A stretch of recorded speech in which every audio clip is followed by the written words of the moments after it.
During a family visit, my 12-year-old daughter found a hidden door in my parents' basement. "Don't tell them," she whispered. When I saw what was inside, my jaw dropped. I didn't shout. I did this. 3 days later they got a letter and started screaming. I don't go to my parents' place that often anymore. Not because I'm a terrible daughter or anything. We talk. We send the occasional birthday card. But visiting them is exhausting. It's the kind of visit where you walk in and feel 10 years younger in the worst possible way. The wallpaper hasn't changed since I was a kid. The furniture is a mismatched collection of good deals they found at yard sales.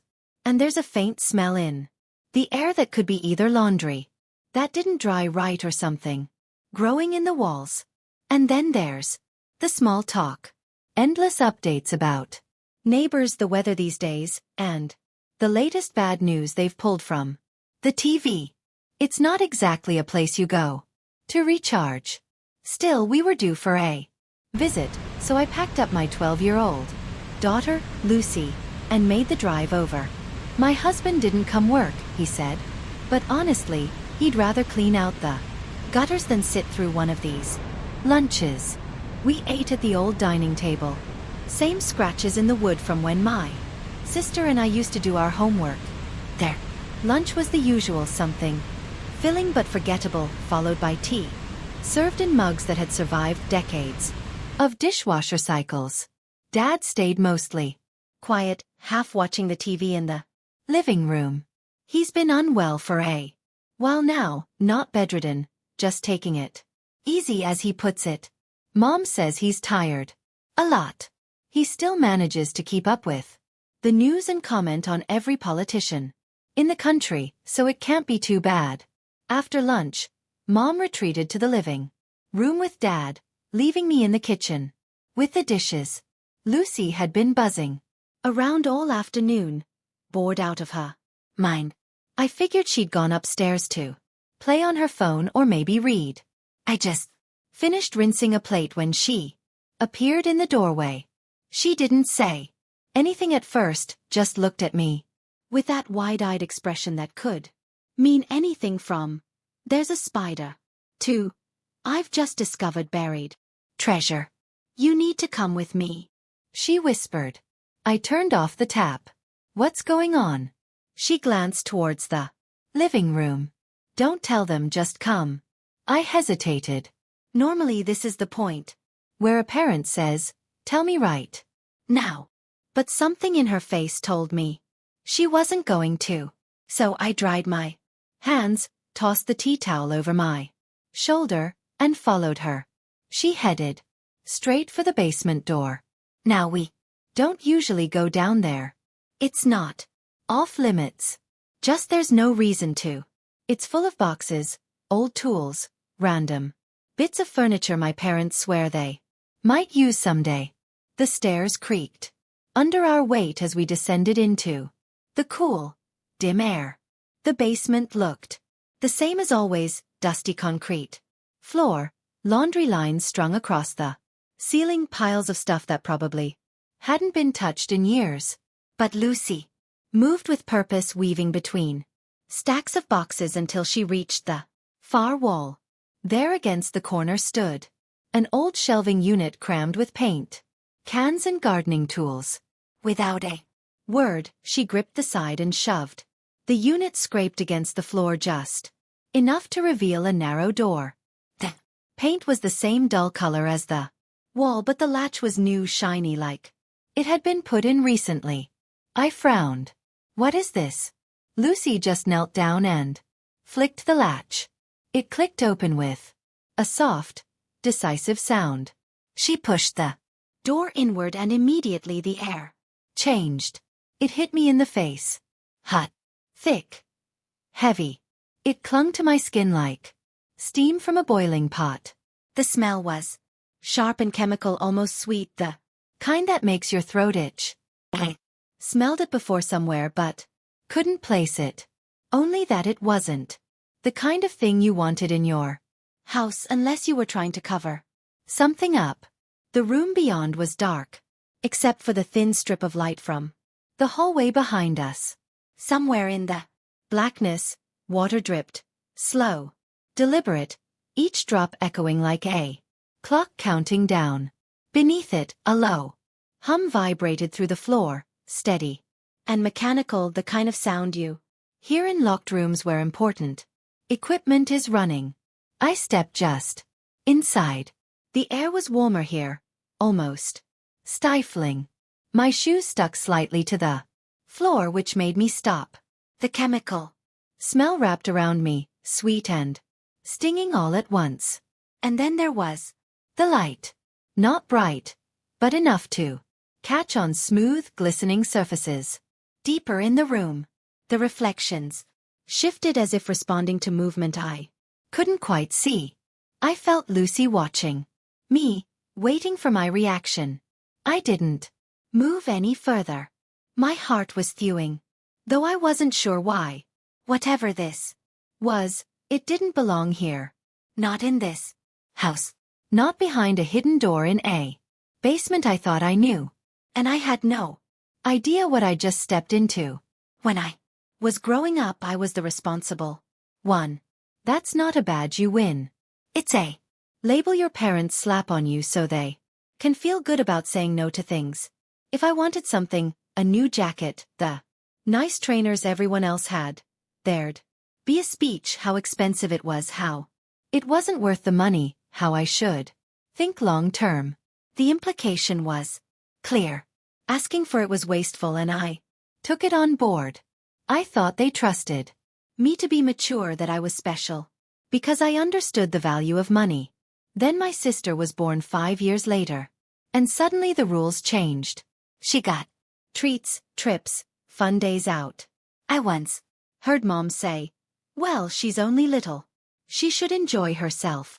I remember thinking, what happened to the whole be sensible thing? Over time, I noticed the pattern for me. Lectures about saving, careful spending, making do for her, ice creams, theme parks, ski trips. And sometimes I'd find out they'd gone on these nice things themselves without telling me. When it did come up, it was always framed as a special occasion, something that just came up. I convinced myself it was because they were older, more relaxed, and maybe part of me didn't want to dwell on the unfairness. I grew up, got married, had my daughter. My sister stayed single and very involved with my parents. My life was modest but stable. I worked, paid my bills, made the occasional trip over to see them. 3 years ago things shifted. I had just gotten a promotion. Software engineer. Decent salary. For the first time I could live comfortably. Not extravagantly, but comfortably. And then Dad got sick. Nothing sudden, just a diagnosis. They didn't have proper health helping. And then there was that afternoon in the basement.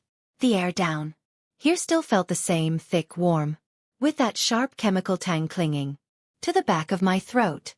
The door my daughter had found stood open, the narrow strip of light from the hallway behind us spilling onto the floor.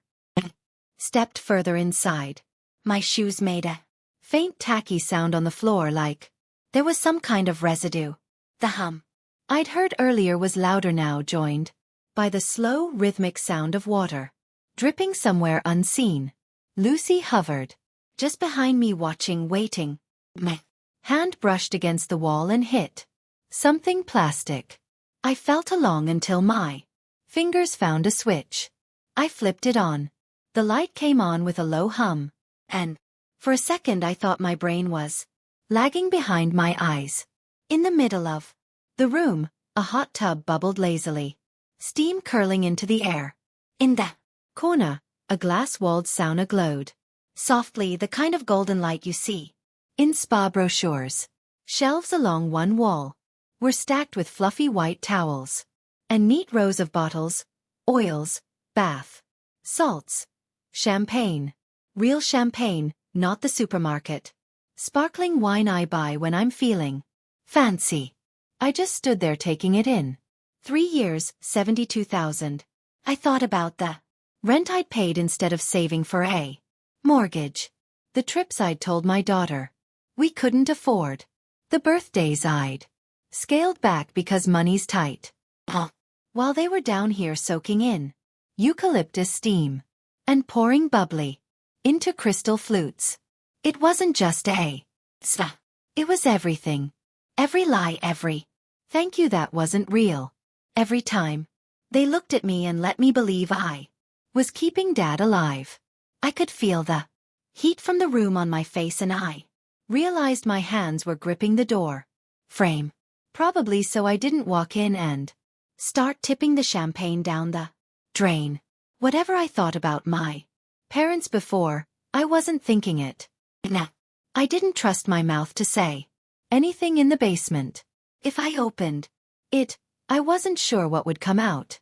So, I just looked for a moment longer, memorized it, took a few quick photos on my phone and then stepped back. Lucy eased the shelving unit back into place, sealing the door like we were covering over a crime scene. Maybe we were. Let's go, I said quietly. When we stepped into the kitchen, the normal house smell, cooking oil, laundry powder hit me like an old photograph you can't quite place. It felt wrong, like the walls were hiding something. In the living room, my parents sat side by side in front of the TV. My mother glanced over her shoulder. I could feel her looking at me, waiting for whatever I was about to say. I kept my voice steady. We need to head off. Something came up. Dad muted the TV. Everything all right? I nodded once. Fine. The word felt like it scraped my throat on the way out. We said our goodbyes. I hugged them. A quick, functional thing, but it felt different. Like hugging strangers you've been told. Our family. Their bodies were familiar. But the warmth I used to feel wasn't there. The drive home was quiet, the kind of quiet that has weight to it. The houses blurred by outside. Lucy traced a line on the fogged-up window with her finger. Finally, she said, "You're upset." "Yeah," I admitted. "Are you going to say something to them?" "Not yet." She nodded and went back to drawing shapes on the glass. At home, I put my keys down and stood for a moment. In the kitchen, hands flat on the counter. The house felt too still, like it was waiting for me to explain what had just happened. I called my husband into the room. He took one look at my face and didn't ask the polite version of how was it. What? They've been lying to me, I said, for 3 years. He waited. They didn't spend the money on treatment. They spent it on, I stopped. Saying it out loud made it sound almost ridiculous. A spa in their basement. Didn't sleep much that night. Every time I closed my eyes, I saw the towels, the champagne, the steam. In the morning, the anger had settled into something colder, a list. If I was going to do this, I needed to know exactly what I was dealing with. First, confirm that Dad wasn't ill. Second, find out where the rest of the money had gone. Started with the first. Mark's name was still in my contacts.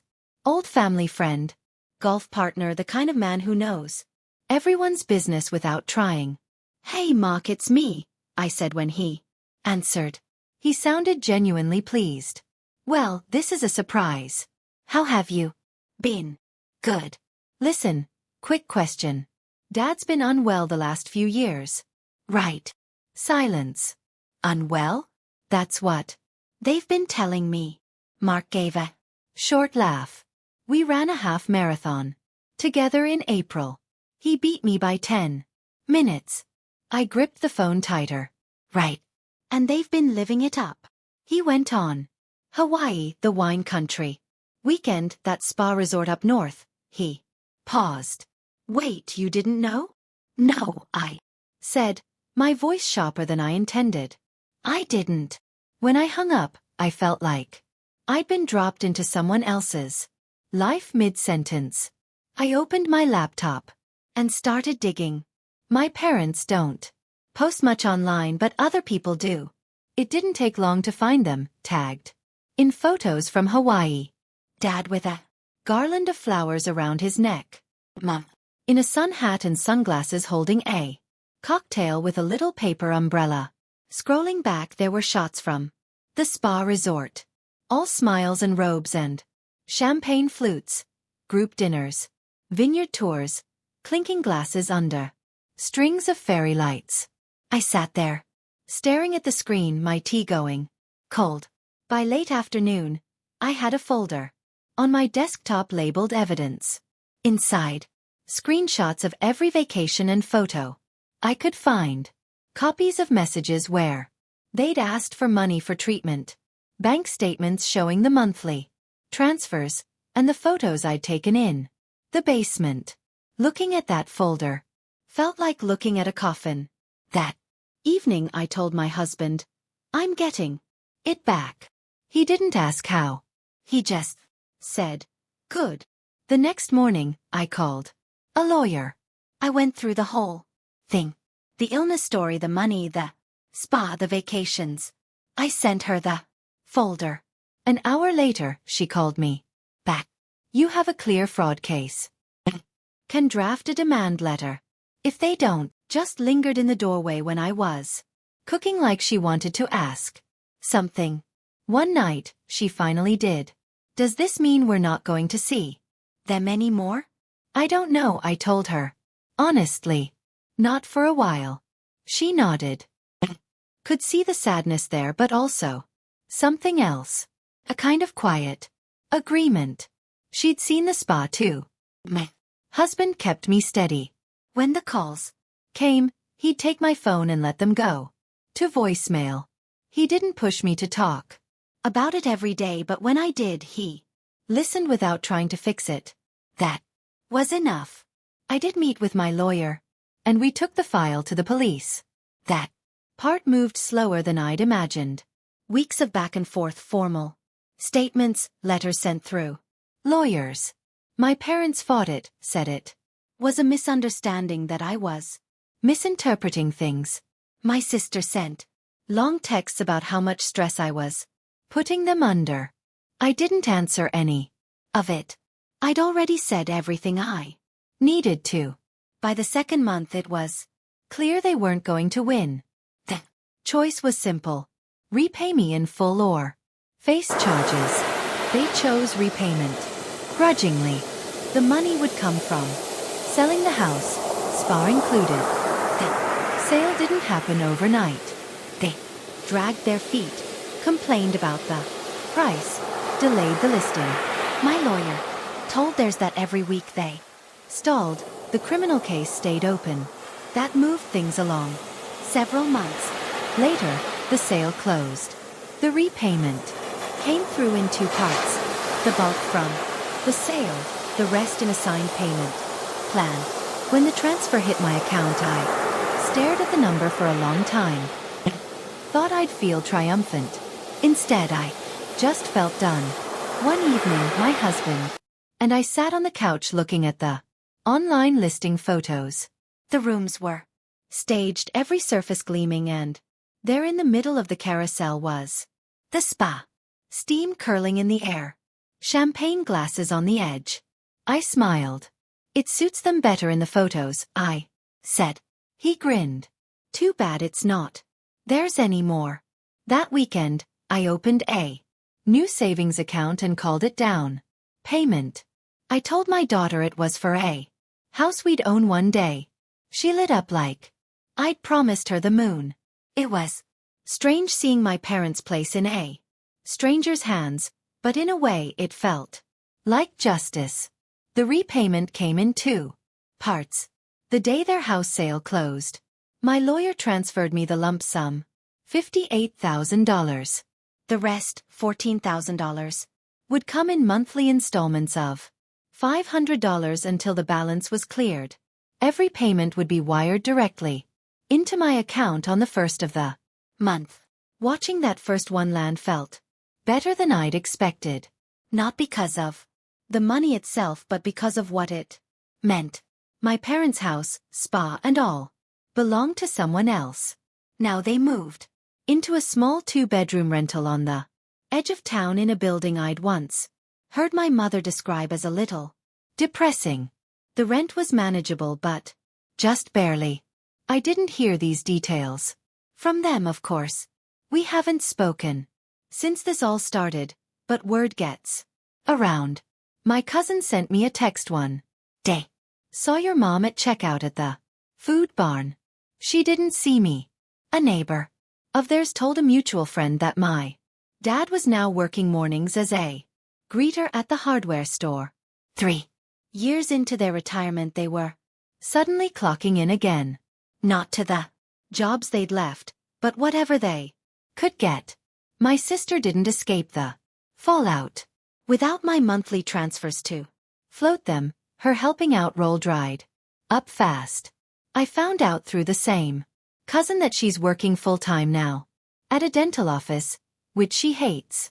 Apparently, she complains that her real life has been put on hold. It's petty, maybe, but I can't help feeling a flicker of satisfaction. Life for me and my daughter started to look different almost immediately. We kept our budget steady and put the lump sum into a separate account marked house. Within months, I was meeting with a mortgage broker. The numbers worked. By spring, I'd found it. A 3-bedroom with light in all the right places and a little backyard my daughter could call her own. I put the $58,000 down. And for the first time in years I wasn't just paying for someone else's home. I was investing in ours. The day we moved in, my daughter stood in the empty living room, grinning so wide I could see the gap in her back teeth. "This is ours," she said like she couldn't quite believe it. Neither could I. Sometimes I still hear bits about my parents' new life. My dad making small talk about lumber prices. My mom scanning boxes of cereal for people she used to try to impress. Always from someone else, never directly. I don't gloat out loud, but I do remember the spa, the champagne, and the lies. Funny how the money they stole is the same money I used to start over. Did I go too far or not far enough? Please let me know in the comments and subscribe for